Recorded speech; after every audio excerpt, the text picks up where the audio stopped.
The wait is over and Chicago week is finally upon us. This Saturday night, Ireland will take on New Zealand in a Soldier Field rematch, and it just gets better from there this November. A little bit of a break the weekend after as Japan come to Dublin, but then Ireland finish off with back-to-back games against Australia and South Africa. So for the first time ever, Ireland will face the entire Southern Hemisphere Big Three in the one autumn campaign. So we have all that to look forward to over the next couple of weeks. On tonight's episode of The Left Wing, we will be previewing all the action to come, specifically though this Saturday night in Chicago. I'm Will Slattery here with you as always. Delighted to be joined on the line by Luke Fitzgerald. Luke, how are you? Good, Will. How are you? Doing great. I'm pumped. I'm jacked. I'm excited for this November, as I said, particularly this Saturday night. And let's go over to our man in Chi-Town, over in Chicago, Rúaidhrí O'Connor, living his best life according to Instagram, eating beef sandwiches from the famous Mr. Beef shop. I'm very jealous. Rud, how are things?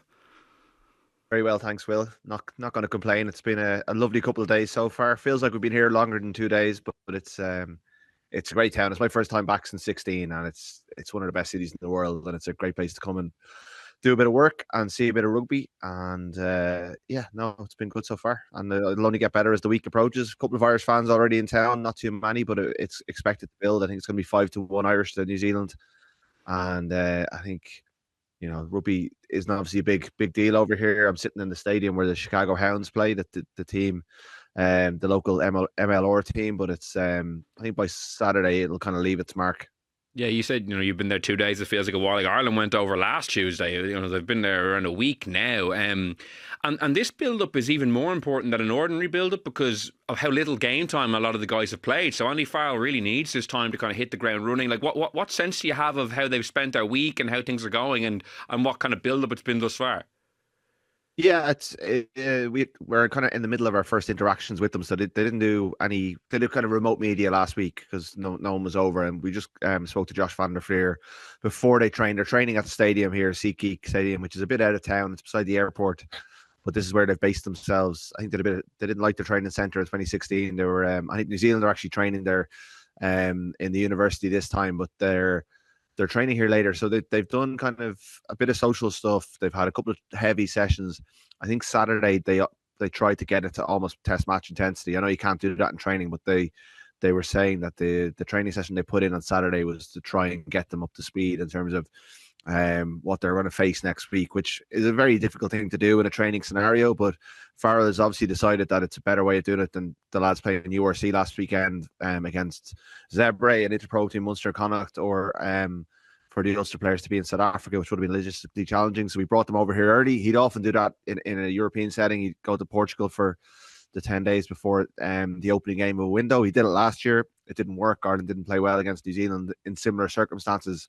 So that is the big risk hanging over the game, is that Ireland, you know, a lot of the players have only played once. Caelan Doris and Jack Conan haven't played at all. A couple of guys have 2 or 3 games, but not of a high level of, you know, Munster-Leinster was a really high level game in terms of the intensity, but a lot of the other games they're playing are just nowhere near what they're going to match, or the match they're kind of coming up against an All Blacks team who've played 9 test matches this year and 6 since the last Lions test in the summer. So that's the obvious kind of talking point, the obvious fear.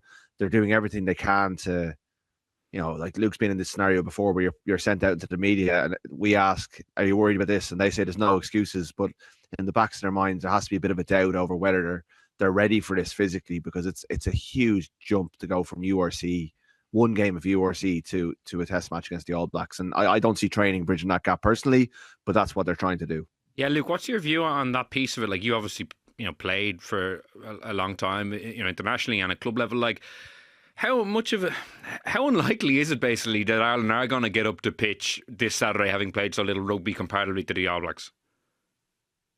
How unlikely? I'd say it's fairly unlikely. I don't know. Should I answer with a percentage or not? I haven't got one in my mind prepared, but let me put it to you this way. I'm worried about this weekend. I think this could get a little messy.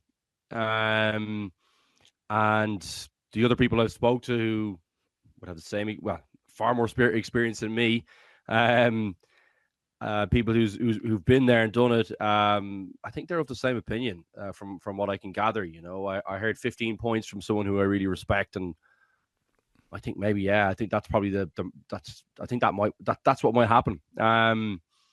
They beat that. Well, their last match was against Australia, October 4th. Beat them by 14 points. And I don't know. I think Australia have really come on leaps and bounds, and I think they're. I'm concerned. I'm a little annoyed too. I've got to say, this happened last time around as well in November, and I do think glad you referenced it, Rhodes, because it seems silly to have this match as the first match. Does anyone else think that's a bit mad? Like you want to have guys at least have one match under their belts, to make it a bit more of a contest. Like Ireland didn't play well the last time out against New Zealand. Completely accept that. And even kind of, probably some basic stuff that you would expect that maybe you wouldn't have done on even if you are undercooked, you'd be still disappointed if you made those mistakes. But I just felt they were really flat, couldn't get anything going. They looked like a team who hadn't played together. There was more uncharacteristic errors than you'd expect from even a rusty team. But I don't know. My sense is that it's probably going to be something similar, Will, and they're going to have to be really, really tactical about their substitutions. And all of that is, again, you're hanging your hopes on not getting a few injuries at what is going to be a very, very physical test match as well, which could really complicate things for them if they're trying to, manage gas tanks out there. So, yeah, look, I don't know if I've answered it directly. I think the best answer I can give you is that I'm concerned about it. And I'm also a little disappointed that this is the first match of the window again. Like, it really feels like why is Japan not the first one? I just do not understand it. It really takes away from what should be an unbelievable it should be an unbelievable day out for all the supporters, and I just think they probably don't get that. And maybe the added complexity is there because it's in Chicago, and I'm assuming that that's what's caused this. But there was no excuse for it the last time out either, So last year. So I don't know. I feel a bit defeatist already. I hope I haven't. Well, it's going to get taking the wind out of the sails. It's going to get slightly worse when I go through a couple of numbers. It's funny you mentioned last year's one. I'll put this to you, Rod. I would argue. Well, sorry, I think the numbers will back this up. This is going to be the most undercooked an Ireland team has ever been in their history playing a Test match. Look back to last year, as Luke referred to, very poor opening performance in November. Some guys who started that game: Bundy, Yaki, Gary Ringrose, Andrew Porter, Gibson Park, James Ryan, Tygburn. They'd all started 4 matches before that game last year. All of them have only made 1 appearance so far this year. Caelan Doris had started 3 games last year. He hasn't played a minute this year. Jack Conan, 3 games last year before the game. Hasn't played a minute this year. So say the crux of the team last year, that's double-digit players, had played substantially more game time. And yet we were still saying they weren't battle-hardened because it had only been a couple of URC hit-outs. The guts of this team have played almost no rugby. And for the majority, Brad Tygburn, you'd argue maybe the rugby they've played hasn't been great. And there's a couple of other guys, say Crowley and Van der Fleer, who've played a little more. I'm not saying every single guy is in the same boat.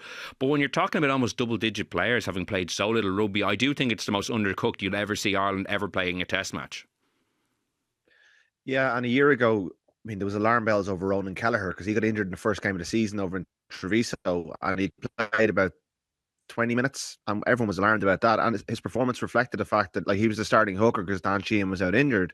And I watched the game back last week, and his performance reflected the fact that he played no rugby. He just wasn't able to get up to the levels. And there was other factors as well, Jack Crowley had been on that Munster tour of South Africa that was disastrous, and I think his confidence levels suffered. So I think there are players like Crowley who are coming into it probably with a bit more confidence, a bit more form, which is a bit better in that way. But the load of Leinster players, their only experience of playing rugby this year was miserable on the Croke Park pitch. So it's impossible to get away from it. And it does. It probably comes across as being doom and gloomy, but we've seen this before. We saw it last November. We saw it in the Lions tour. Australia were completely undercooked going into the first test, and they played against Fiji, and all their players had just completed a Super Rugby season. So this is a very unique challenge for Andy Farrell to try and manage. And I'm sure they've put in a load of good work on the training pitch. I don't disagree, or I wouldn't diminish the fact that they've probably worked really hard in terms of what they have put out there, but it's just not replicable to what New Zealand have been playing against, South Africa, Australia, Argentina on the back. And what's happened is really the big problem is it's the fact that the season has moved. It starts later and we've no European action, because traditionally coming into this window, you would have 2 European Cup games and a derby at very least to get you ready for this window. And you wouldn't mind playing the All Blacks first up if you'd had 6-7 games. But to play the All Blacks cold, it is because it's outside the window and it's been held in Chicago. That's why the All Blacks game is first this time around. But it's not mission impossible, but it's very, very difficult. It's funny, like Jack Conan was asked about the idea of Ireland being undercooked last week, Rod. I'm not sure if you were in on it, and he kind of said, look, no excuses, and I think we can hit the ground running, me included, and he pointed to 2021 against New Zealand.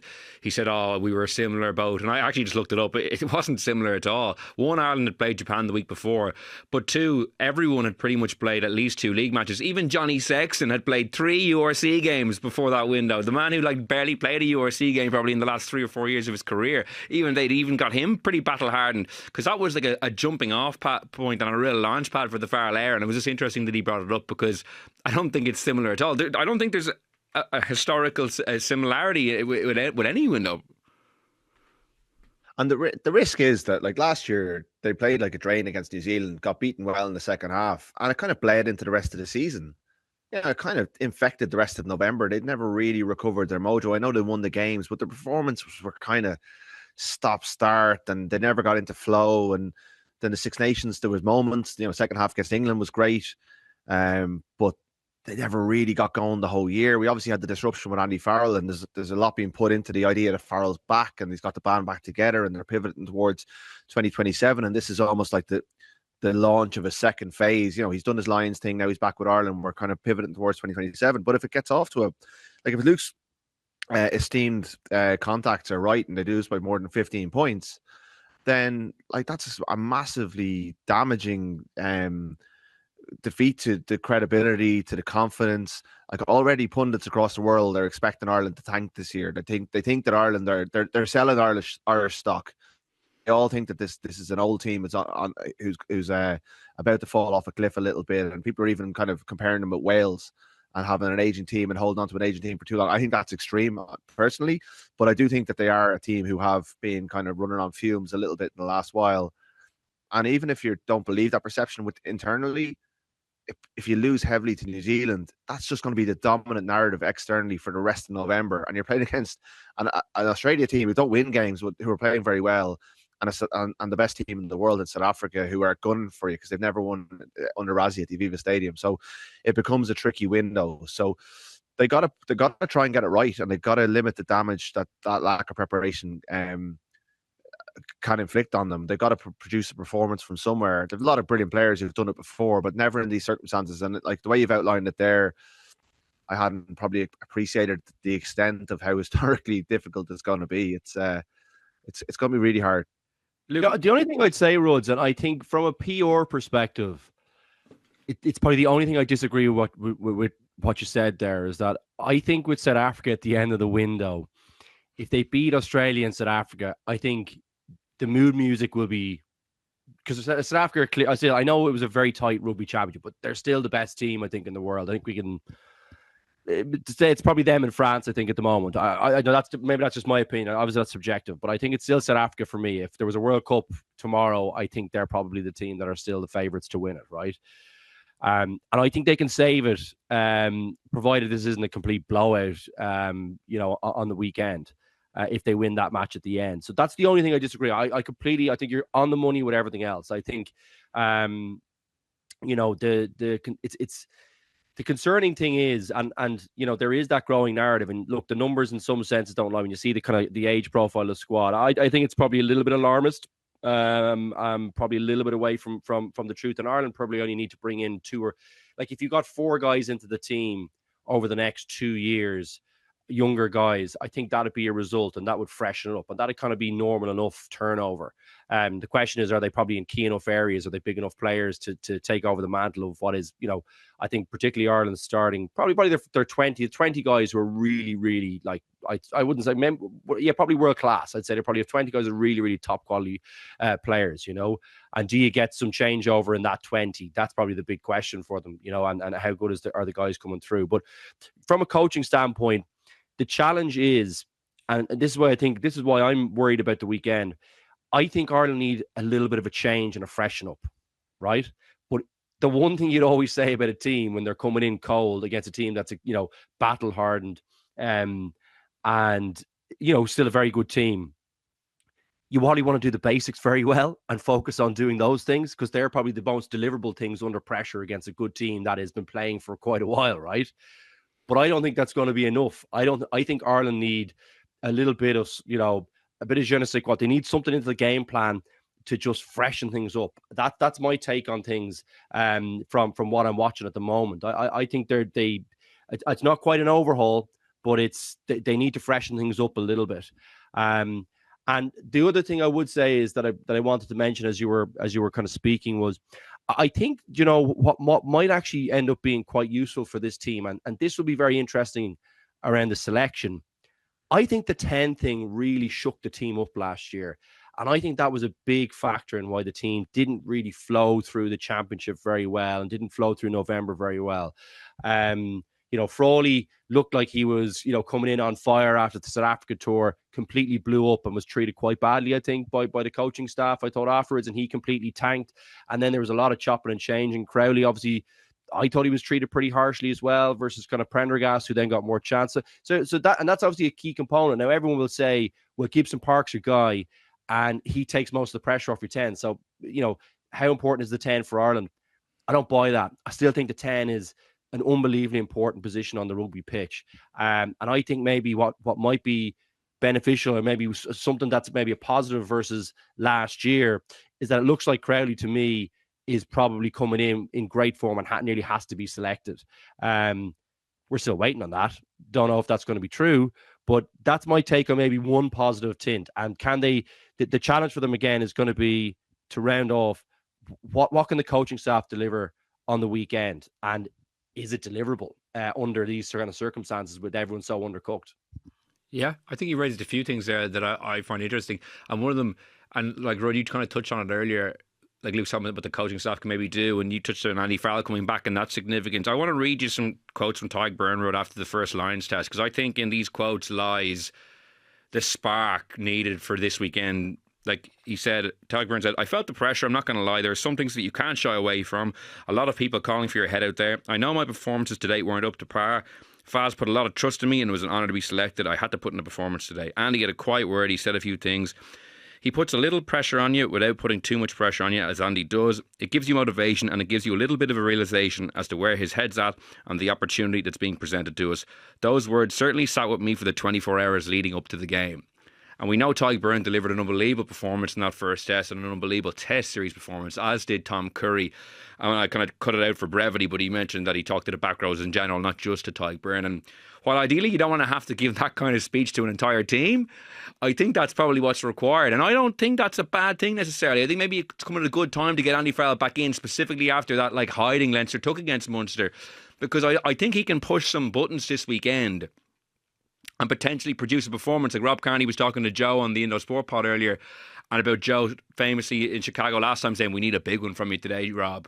And what that sparked in Rob Kearney. Like, I feel like Andy Farrell maybe has to have 15 individual conversations, but there's enough quality in that team that, I feel like Andy Farrell is the man to push those buttons potentially. I'm actually not as, even though the numbers I read out earlier aren't great, I can see in my mind's eye this kind of this coming together, this narrative that with the Tadhg Byrne comments percolating. Is that any of that making sense? Well, like, this is why he was a successful Lions coach, and this is why he was missed in February and March when he was during the Six Nations, and that's not a slight on Simon Easterby, but like, there's a reason that he is regarded as one of the best coaches in the world, and it's partly because of his tactical detail and the way he, the plans that he puts in place, but it's more of his presence and his emotional intelligence, but also his ability to get so much out of these players. And like the reports out of the Lions, like no one had a bad word to say about their experience over there. He builds this incredible environment, but he also demands so much from the players, and they generally do it for him, and they perform for him. So having him back is a massive thing. It's definitely a huge positive and a big change from the Six Nations. He was still involved in terms of picking the team, and he was still in and out of camp. From what we hear, he was barely away from the place. But still, he wasn't there on match day. Like, he wasn't in the coach's box to kind of make those key decisions at those key moments. And those little, conversations around the place, definitely. I wonder, would he go for a more positive motivation this week? I think returning to Chicago is a big touch point for them. There's 5 players in the 20, probably in the 23, or certainly in the squad, who were there that day. There is the revenge factor. Like, they've lost the last two to New Zealand, the quarter final, and in Dublin. Like, they don't lose in Dublin that often. They did twice last season, but that's a big factor for them. Just to, a very simple fact that you've lost your last two games against these guys, and you want to be the best team in the world.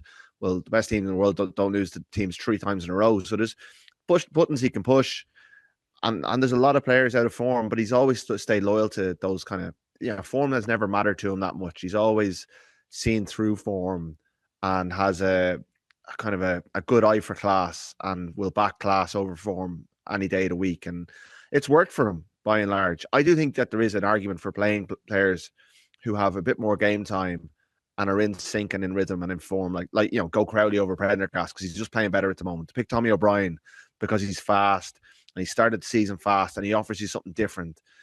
Obviously Ty Byrne is playing, like players who've had a bit of game time and have enjoyed a bit of game time. If you have a player like that, Stockdale's going well. I'd like to see him in the team this weekend.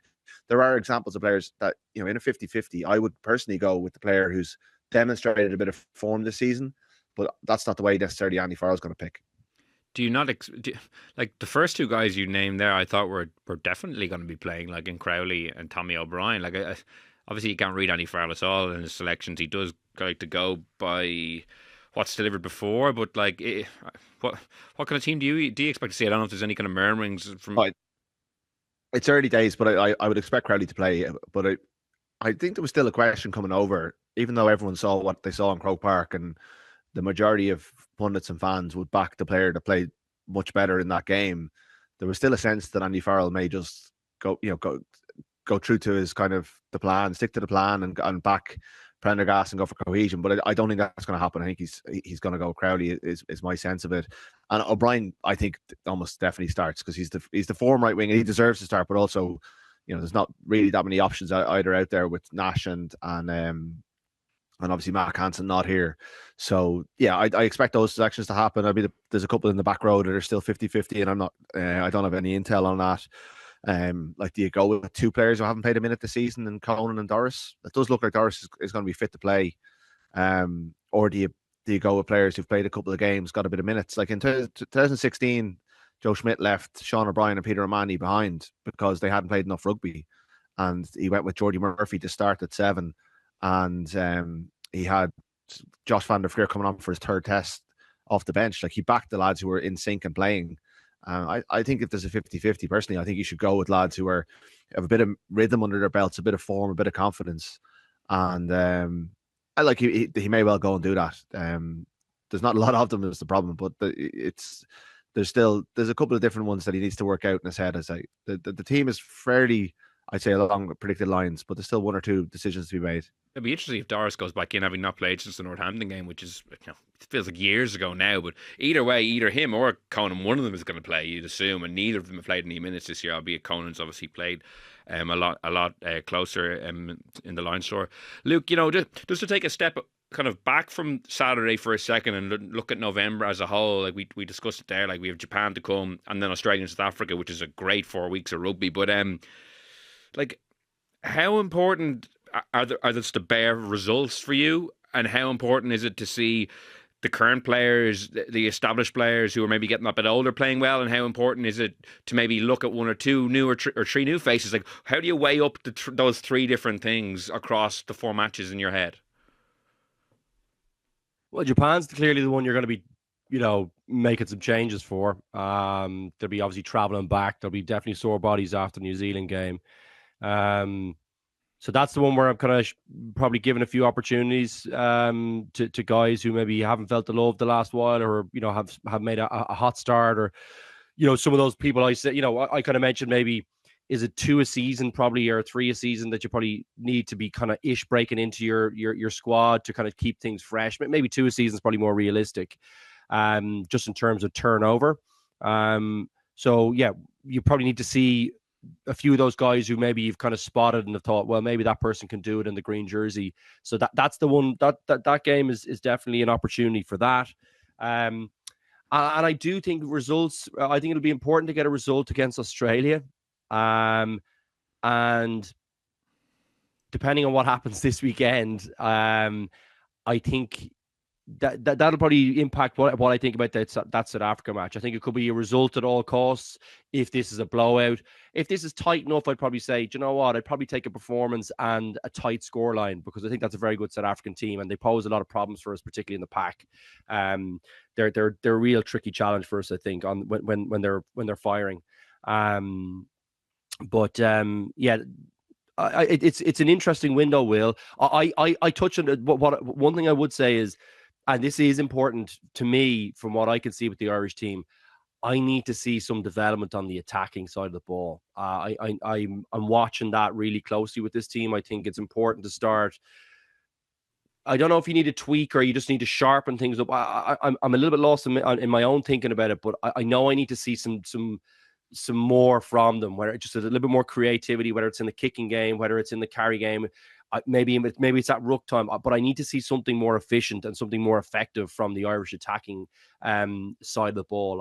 I think I have felt like they looked a little flat last year. I'm hoping that the out half question maybe solves some of that for me and for the team.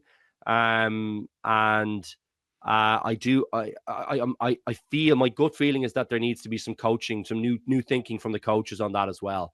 Not a complete, as I said, overhaul, but certainly some new ideas and some new shapes and something that'll look a little different on the eye and something that'll be a bit more challenging for the opposition. I feel like in a few teams, and I think New Zealand kind of alluded to this a few times, they felt like Ireland were quite predictable to play against. And yes, they were tricky because they were, when they were at their height at the last World Cup, I think they were able to hold on to the ball for very long periods of the game and still kind of challenge you.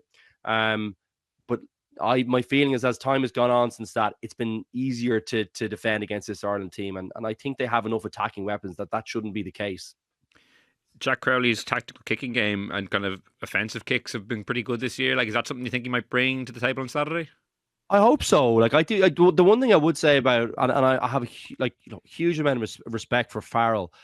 I think that point that Byrne made about him finding that sweet spot between putting the pressure on and giving you the little bit of confidence to go and play, I hope he gives that to Crowley. I felt like he took a little bit of that away from Crowley when he just kind of, I wouldn't say brushed him, but I thought he was quite harsh with him in the press, and I thought it was kind of a little bit uncharacteristic of Farrell, just a few bits of contact I've had with him, just from talking to some of the other coaches about him. He really is quite a positive guy, and I just felt like that he probably lost a little bit of that with Crowley, whether it was frustration or whatever it was, or he was trying to jolt him a different way. I don't know. I think he needs to, if he can find that sweet spot with Crowley and try and bring out some of that flair and let him go out and be, play free and not play tight, and not try and hang on to the position. I think we could see the best of Crowley.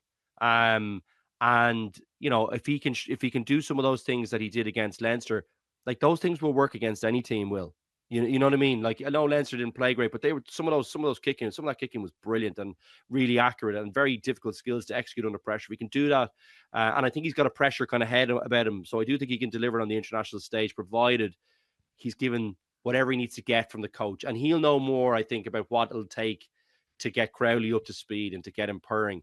And I know I kind of took a little bit away from Gibson Park's importance, but he needs to find something with him. That pace and that thinking and that creativity that he gets from Gibson Park, or that the team gets from Gibson Park when he's playing well, he needs to find that too. And if he can get those two guys going, I do think this Ireland team should be a threat. Allied with some new thinking on the shape. Yeah, I don't disagree with that. I could also see Craig Casey getting a start in one of the later games, and not just Japan. Say, like, I could see a Casey Crowley combination potentially later on in the window. Gibson Park is obviously, he's playing very well, Will. He's playing really well, yeah. And if he hadn't got injured after the Scarlets game, if he had gotten a run of performances and even played against Leinster, considering how that game went anyway, I think he would have had a real good shout of maybe starting this weekend. Rud, what's your take on where New Zealand are at? Like, I find the talk of a blowout a little, I don't really agree with it, just from, unless we think Ireland are going to be really off the pace considering the game time and whatnot. Because, like, I haven't been impressed with New Zealand this year. They played 9 matches. They kind of struggled to put away a French side that left like 15 plus guys at home. The Rugby Championship was, good in parts, but they also got fairly comprehensively beaten by Argentina and got absolutely trashed by South Africa. The Australian games, they won both of them, but they weren't overly convincing, I didn't think, in those games either. And if you look at their team sheet, it doesn't. I don't think it would scare you massively. They still have some unbelievable players, 100%, but they're not. I know you've been writing about it. They're not at the South African and France level. Whereas if Ireland were playing one of those teams this Saturday in their first game, maybe you'd be a bit more fearful, or at least I would, of a very tough day at the office. I think this New Zealand team have a lot of questions to answer. Scott Robertson, I think, is under a lot of pressure. Like, they have a tough November as well. I think they have to go to Murrayfield the following Saturday after Chicago. Like, that's going to be a tricky game after a tough game against Ireland. They also have to go to Twickenham. Like, so I don't know. I feel like they could be there for the taking as well.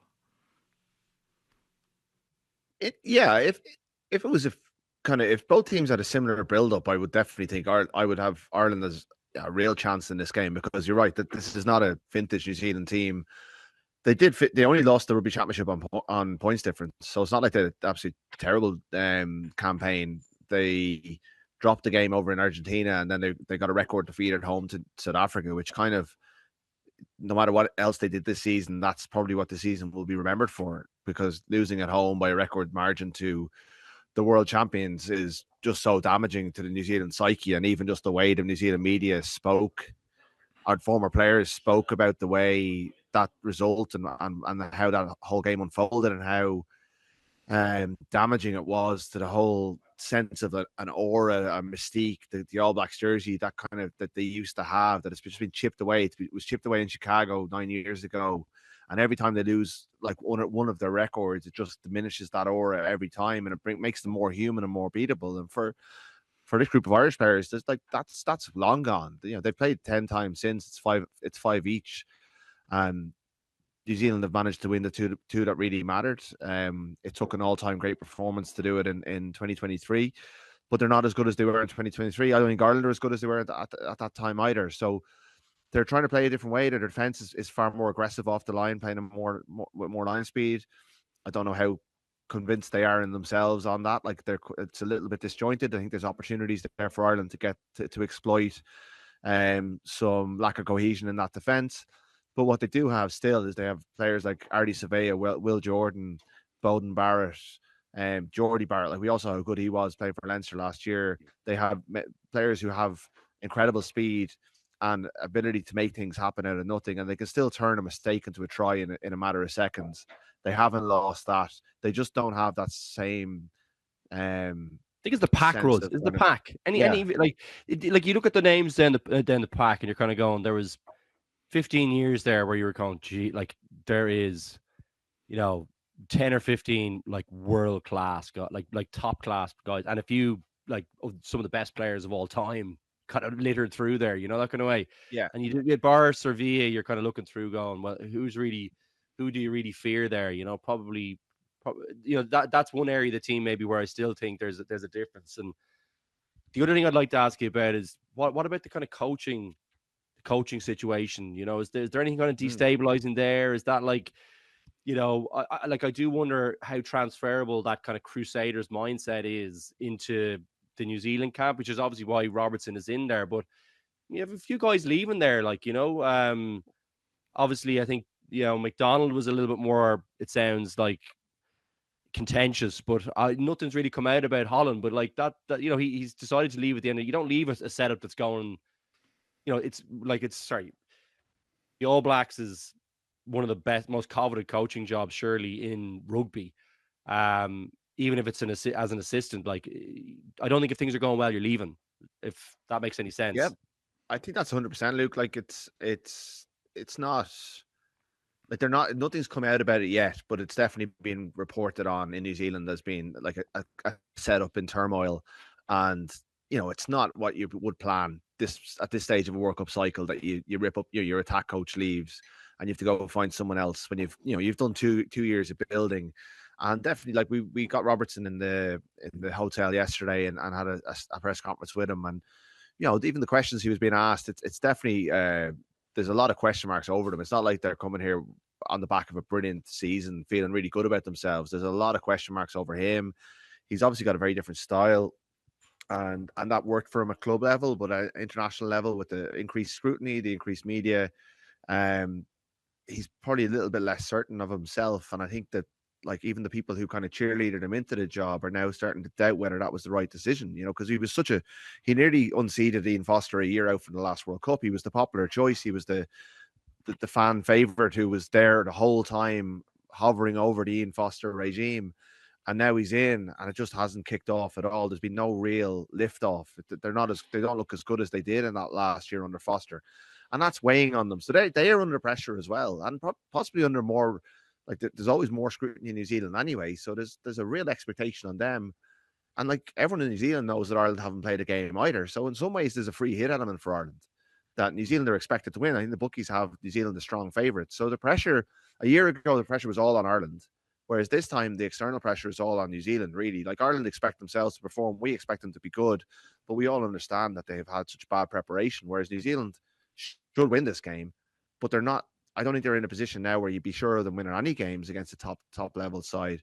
And that lack of stability behind the scenes just chips away even further at that sense that they always seem to be well organized and well, kind of aligned and building towards World Cups and good at pulling that off. Whereas now, it just looks a bit less stable, a little less organized, and they just don't have the depth of talent either. And you're right about the pack.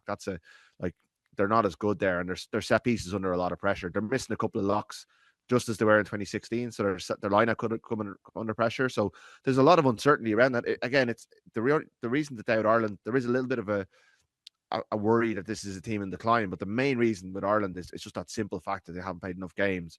But if you remove that factor and it's just a 50-50 between the two teams, I think Ireland would have an incredible shout, because I think this is no great New Zealand team. They're not at the level of a Springbok or a France, even though they can get to that level for an 80-minute performance from time to time. Yeah, I think it was very important that Scott Robertson won those two games against Australia, just because Joe Schmidt was building so much momentum on Australia. He's obviously leaving Australia before the World Cup, so if he had done that off the back of a win over New Zealand, I think a lot of people would be wondering whether they have the right Kiwi in charge. And I still think there's a sense, if I was a New Zealand rugby person, I would be always wondering, will I ever get to see Joe Schmidt coaching my national team as the head coach? That would be an obvious question, like having one of the best rugby brains around, never actually taking the reins of the national team. I know he was in there with Ian Foster, and they had they got to the World Cup final, so it's not as if he didn't have a crack in some shape or form. But I think it's probably a question. I'd actually love to ask a New Zealand kind of journalist or something like that. It was exactly what I was thinking about as Rhodes was answering his question. I was listening to you, Rhodes, but I was I was also thinking, I was like, I wonder, is there something bubbling in the background there where it's because like he leaves this Australia job kind of just when he's fixed things, and it kind of looks like things are kind of trending in the right direction. He looks like he's got some kind of young talent that he's kind of unearthed, and I would say there's fairly positive mood music there. There's a World Cup on the horizon. Yeah, I wonder, is there something there? Maybe I'm completely overthinking that. But I'm on the record as saying this. I think Joe would be perfect for where New Zealand are, just with all the kind of different standards and the different things that he demands in there, the pressure that they always say they used to feel to kind of fill out the jersey when they come into camp, and just the way he thinks about rugby.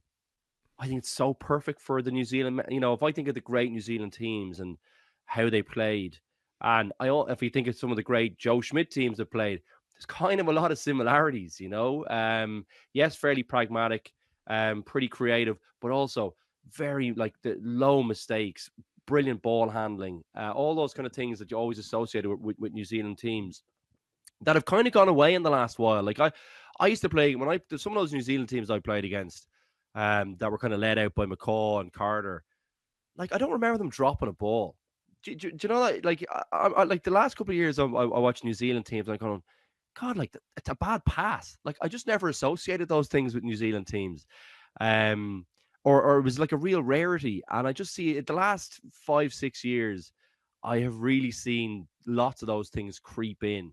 And yeah, I just feel like Joe is the perfect guy to fix a lot of those things, and kind of reset things. But yeah, I mean, I feel like I'm reading Robertson's obituary here without with literally no basis for doing so. But I always felt like it's just to tie in on your point, Will. I always think he'd be the perfect guy. Like the worst thing that could happen to anyone else, in my opinion, is Joe Schmidt getting that job in New Zealand. I think he's perfect for that job. I really do. I don't think he's retiring. He's just going. I think he's just leaving Australia. So he's going back to New Zealand. So look, he might be available potentially, and who knows what could happen. I think it would be a shame if a guy like that who's from New Zealand didn't one day coach the national team. And I think he's done I suppose there's still a lot of rugby to be played between now and the World Cup, and Scott Robertson is going nowhere as yet, but might be an interesting one to keep an eye on. Rod, I just want to throw something to you, a bit of a random one, but it's funny. Jack Conan, as I mentioned earlier, mentioned the 2021 game as maybe something that was similar to this time around. So I was just like going through the team and comparing who played what. This is the team that started that game. This game was 4 years ago, mind you. Front row of Andrew Porter, Ronan Kelleher and Tyke Furlong. Second row is Henderson and James Ryan. Back row, Doris van der Fleer and Conan. Gibson Park and Sexton halfbacks. Bundy and ring row centre. James Lowe, Keenan and Conway back three. Bar like two guys who've retired, and obviously Keenan's injured, he probably will be playing this weekend. It's like a team that you could easily see play this weekend, which I suppose that goes to the narrative of the renewal of the team, because it's like an identical team almost that could be playing this Saturday. Yeah, like Sheehan only emerged. Sheehan and Joe McCarthy came through the following November, and obviously became part of the World Cup team. And I'm expecting Sheehan to start on Saturday. Yeah, it's not. Joe McCarthy would be here, and like Joe McCarthy's obviously a big pillar of your renewal. He's a very young forward. He starts every game for Ireland when he's fit. So, but he's missing. So you're kind of back to James Ryan, Ty Byrne, and Ian Henderson, with Ryan Baird and Tom Ahern kind of between that 5-7. There's absolutely 5-6 kind of role. Like there's absolutely a fear that this team hasn't refreshed itself quickly enough. The three players retiring at the end of last season opens up 3 slots in the 23. We know who's going to take. Certainly Conor Murray's will be taken by Craig Casey. 6 is open, but it's probably going to be Ryan Baird, who's the same age as Craig Casey, who has a good number of caps and has enjoyed success with Ireland, but has never seemed to fully convince the coaching team. And then Jack Boyle is probably going to take the number 17 shirt, albeit I think he's under big pressure from Paddy McCarthy. So that's a real renewal, but it's 2 players who are untested at this level. But I suppose, how else do they get tested? Apart from that, I guess 10 you've got like a 26-year-old and a 22-year-old. So that's a real bit of new blood. The problem is they haven't really seemed to have decided on which one they're going to go with long term. But that's a bit of refreshment there. Otherwise, like midfield is very stale. I mean, they're very good players. They're high quality players. They have been for a decade. But in terms of changeover and age profile and looking at it, at what age they'll be in 2 years' time, and injury profile as well, that's a concern. The lack of depth behind Josh van der Fleer is a worry. But you bring in someone like Tommy O'Brien on the wing, and suddenly you have a real out and out speedster. It just could change the way that Ireland look in terms of even winning aerial contests, in terms of being able to take those cross kicks from Crowley, and all like a bit of momentum, a bit of speed, and suddenly you feel differently about a team. So I think the renewal bit, I think it's partly personnel, but I think it's like what Luke was saying. There needs to be finding a new way to play. What was exciting in 2021 when they beat New Zealand that day was the real first time we saw the Andy Farrell game plan at 100%. Those short passes around the ruck, the way they played ultimately over in New Zealand, which I think still, the 3-test series in New Zealand, the rugby they played over there, I think was the best rugby they ever played under Andy Farrell. Arguably the best rugby Ireland have ever played. And they've gone away from a lot of what made them great at that time. Whether it's going back to some of that stuff or whether it's finding a new way, that's another big part of what we're looking for in terms of this team renewing itself, because it's the same voices, the same coaches for a long time, obviously with Sexton on board now. But there is a big concern that there's not enough players pushing through from the provinces and pushing those senior players out. They're not under a lot of pressure from below, partly because Farrell always picks them, but also there's not a whole lot of provincial form out there. There's no one really not in the squad that you'd be jumping up and down about. Like, you might be talking about a third choice loose head or a third choice scrum half, but you're not talking about someone who's been left out like a Wes Houlihan in football, or Andy Reid back in the day. There's no call celeb that you're looking going, God, he has to be in. Like that I don't think that player exists, and Ireland kind of need a few of those players like Gleeson, like a dogboat, to really push on and put those kind of senior players under pressure in the next year. Yeah, I agree with you. I don't think there's anyone not kind of involved in and around the 23 who should be there. Personally, I think it's broadly like maybe 25, 26 guys who were like really operating at the top of international rugby. Luke, you mentioned earlier you think some of the stuff about the age profile of the team is maybe a bit overdone. And I kind of think I'm with you a little bit. Like, these players are probably the best looked after players in the world. They probably play the fewest amount of games. They're probably the best well managed. Like, if there's guys who are playing rugby in their mid-30s at the next World Cup but are still playing well, is that really a problem? Is that really a huge issue? Obviously, you don't want to have 10 of them, but like there is some guys coming through at certain positions. Like, see, even Craig Casey coming in to take the load off Gibson Park, who'll be 35. Like, Johnny Sexton was 38 at the last World Cup, and I don't think the reason Ireland didn't do better was because he was 38. Like, you could argue there wasn't a better backup to him, and he shouldn't have had to play the whole quarter final. But that's a different argument. I think Johnny Sexton was playing well at the last World Cup. I actually think you'd say it was mission accomplished. They got him there, and he was playing well. If he hadn't have picked up that ban in the build-up from the La Rochelle final, he might have been able to manage him differently and manage the team differently. So I don't know. I think part of the age profile is because it will be so unprecedented. But I don't necessarily think that means it can't be done. That Ireland can come to the World Cup with a lot of these guys still playing good rugby because they're well looked after and they're still playing pretty well, albeit the start of the season has been tricky. But we saw in the summer that a lot of them still have a lot to offer. Like, I don't know, I can go back and forth on it. It does look kind of, yeah. I'd say if sorry, Di, you finished making your point there, yeah? Yeah. I think, like to me, it can kind of be, I'd say it's partially true. I think the concern is always if you have, a good few people at that point, Will. You know what I mean? Like, I'd say generally I'd agree with you. And we could probably also have an argument about, I'd say it's partially true that they're the best managed in the world. There's certainly an argument there that, are they battle hardened enough? Sorry, when I said best managed, I mean that they don't play. Yeah, I meant they're the best protected. Exactly, not the best managed, but the best protected. That's a better way. I think that's the best way of wording that, because I think there's certainly an argument to say that, as the competition goes on, do Ireland actually get stronger through the competition, like some of the other teams seem to? Or do we kind of wane at that kind of quarter-final point when we have to back up maybe 3 or 4 weeks in a row? And is that because we manage the players or we protect the players a little bit too much? There's a conversation to be had there. That's not what we're probably talking about now. I think there's certainly some merit in what you're saying. I think that, age is still just a number. And if you look after the guys very well, and Ireland do have a very, very professional setup in the way, if you just look at some of the, even from a business perspective, like all you see the Stat Sports thing there last week, like Leinster and Ireland were one of the first to be using that kind of, worldwide. Like, they're really, like, there's cutting edge stuff in the IRFU in terms of how they physically manage the players, how they think about, rest, recuperation and high performance. So Ireland, they're some great thinking locally on that, and they've delivered some really great results there. So I don't see why they couldn't manage a few older players. And I think you're right. I think there's enough behind those kind of key guys who are pushing on that you should be able to manage their minutes. And if you're a good enough team and you've got a good enough coach, and I do think we've got a really world-class coaching ticket. I know I put the pressure on to say I think we need some new thinking. My sense is they'll be aware of that. And I do think I think Johnny Sexton's an interesting one in there. I'd love to see, if he can bring fresh ideas, or if he has some new thinking on the game or new ideas that he'd like to implement. He's a little bit of I think a little bit of an unknown quantity in there, and he's a resource that they should be using to maybe, draw out some thinking from him and impact the team in that way. Not just in the kind of role that he's been attributed or assigned. I think he should have a broader role because he's such a great thinker in the game. So he could be someone who could drive maybe a little bit of that too. So there's lots of factors, Will here, that I think are in Ireland's favour. And I do think still, if they got 2 a year coming through, I think that's enough to replenish what you have, and put Ireland in a good position. And I think the age profile, you'd love it to be a year or two less across the board, but I still think very manageable, or it should be very manageable.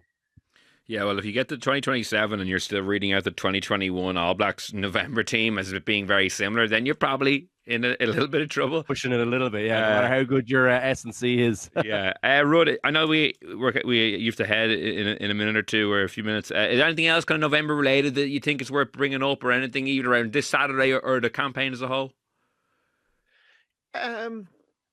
It's more on that point. I think that it's not that you want to finish the players off that are 30 plus. It's just finding say you've got three centers, finding a fourth that you can rely on, so that you're not, who can bring something different, who has a different profile, who can offer you something different during a World Cup campaign, who, having a, like, whatever about having Bundy Aki, Robbie Henshaw, Stuart McCluskey, and Gary Ringrose in every squad.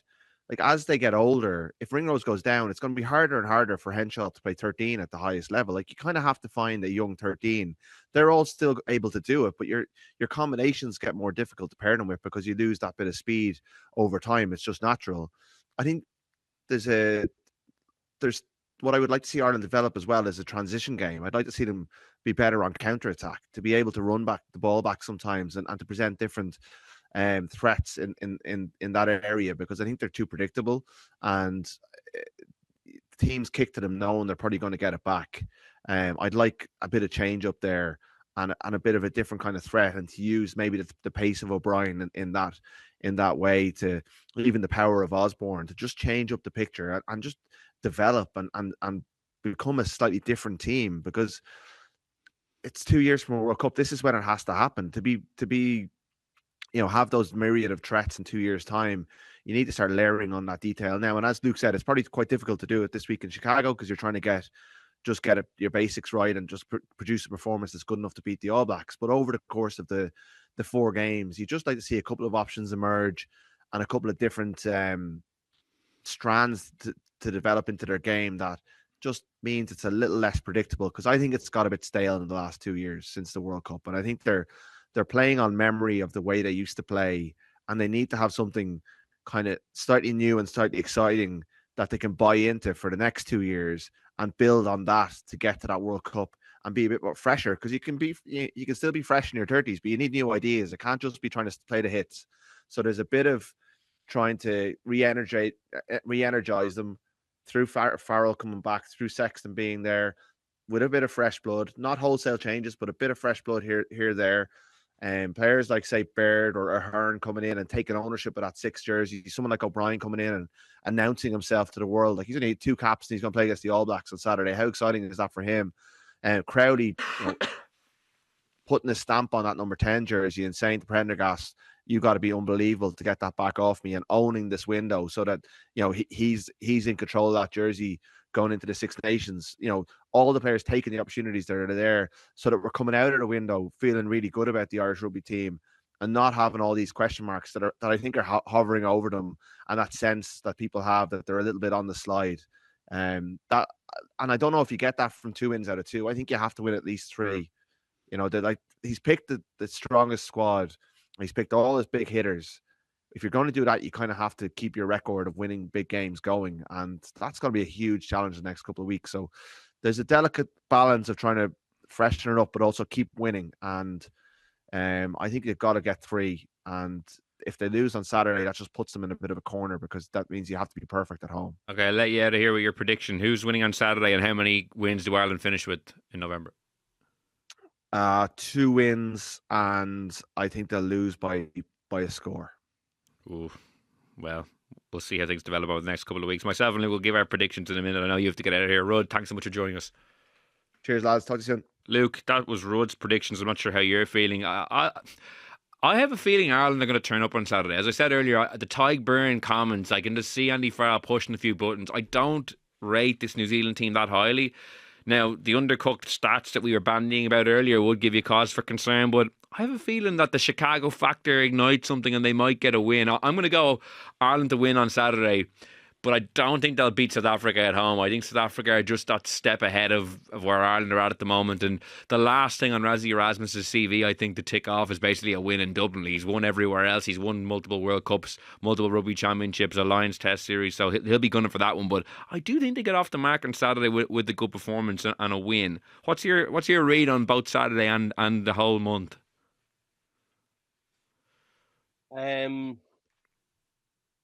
I'm worried about the weekend. I think Ireland will get beaten. I think it's I think it's over 10 points to get beaten by. You and your mystery Ireland international colleagues, you referred to. I won't reveal anything there, but I know Driscoll.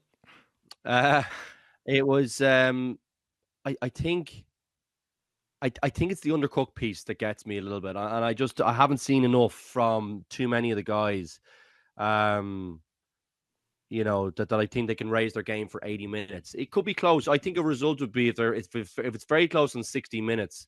But then I think that's where the legs might come in. The guys who are a little bit more battled hard. And I think that's where they might have an edge. And New Zealand are really ruthless. I think it might not be as ugly as the scoreline suggests, is the only thing I'm thinking at the moment. I think they might run away with it in the last 10 minutes because they just have more, last 10, 15 minutes, just because they played more matches. I hope I'm wrong on that. And if there's anyone who can bring out a performance in the Irish team, it is Andy Farrell. And I'm actually going to go for, controversially probably, Ireland to win the last 3 games. I think they'll beat South Africa at home. I think this is still a really good team.